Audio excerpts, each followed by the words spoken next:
This actually came from a piece she's written for the UK Telegraph, which is, I love it when people of stature like this actually sit down and write a piece, being a journalist. It all began with whispers. Whispers in podcasts, Twitter threads, and Reddit deep dives. But now, the questions are echoing in real rooms with real consequences. The fairy tale of Meghan Markle and Prince Harry is beginning to fray at the edges, not because of tabloid gossip or palace snubs, but because of something far more serious: money.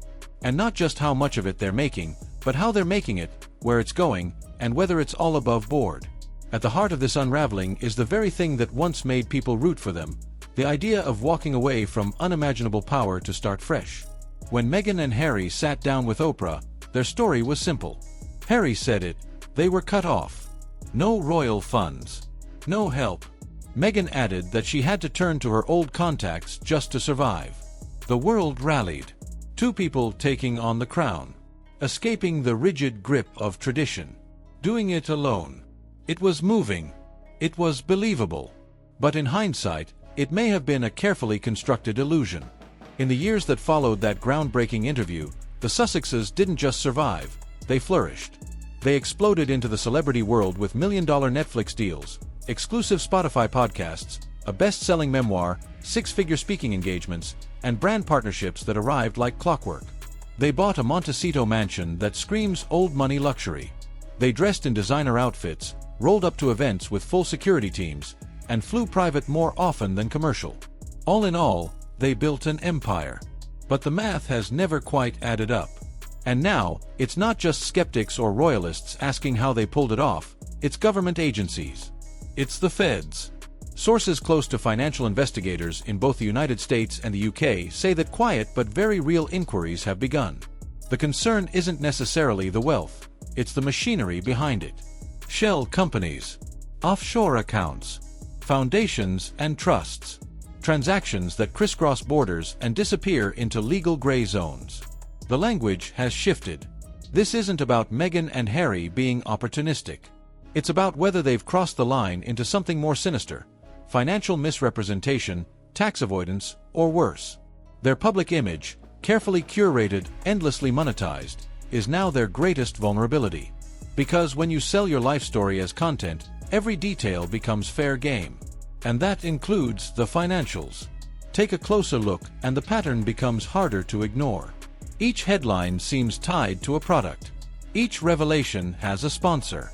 Meghan's tears, Harry's trauma, the royal rift, all have become commodities. They've turned pain into a platform. And while that strategy may be lucrative in the short term, it also invites deep scrutiny. You can't build a brand on hardship and then live like royalty without someone asking hard questions. For investigators, the red flags are blinking bright.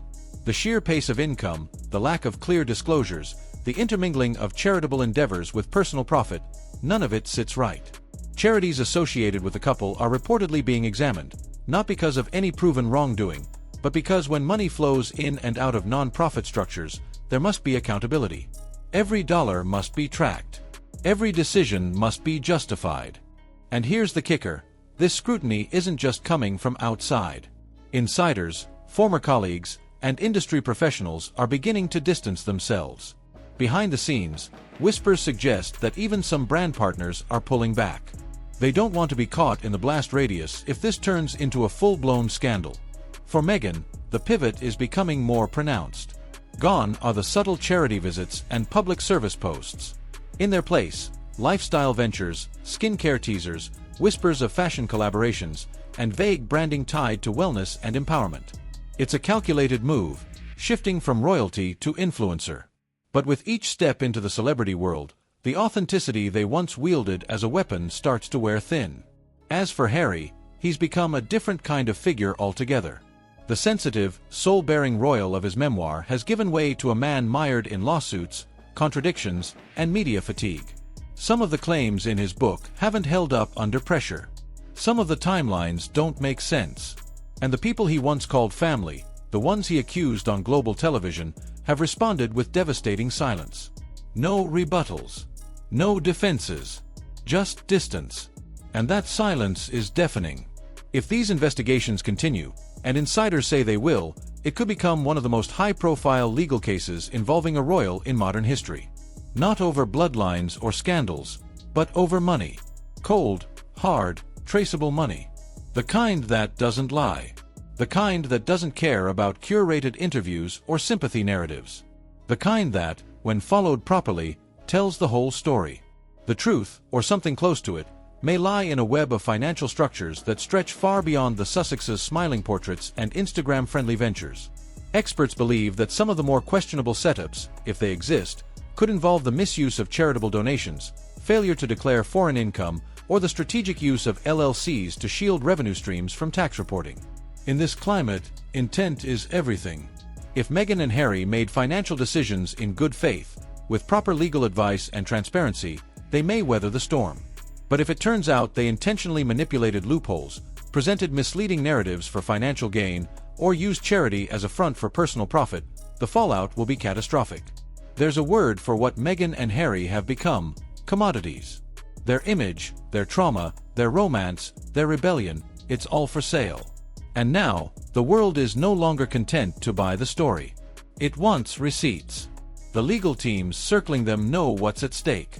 Tax records, contracts, wire transfers. The things that don't fit neatly into a Netflix special or a sit-down interview with Oprah. If subpoenas come, and they might, the curtain gets pulled back. No more perfectly timed interviews.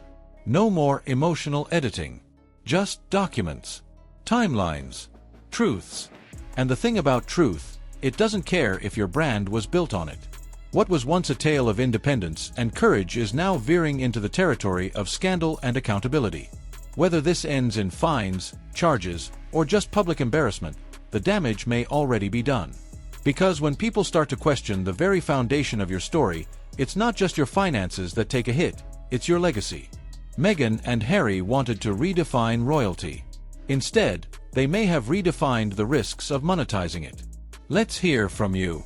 Do you think Meghan and Harry are being unfairly targeted because of their fame, or is there something deeper going on behind the scenes? Can a brand built on rebellion survive a reckoning with reality? Let us know your thoughts in the comments, and don't forget to like, share, and subscribe for more deep dives into the stories behind the headlines.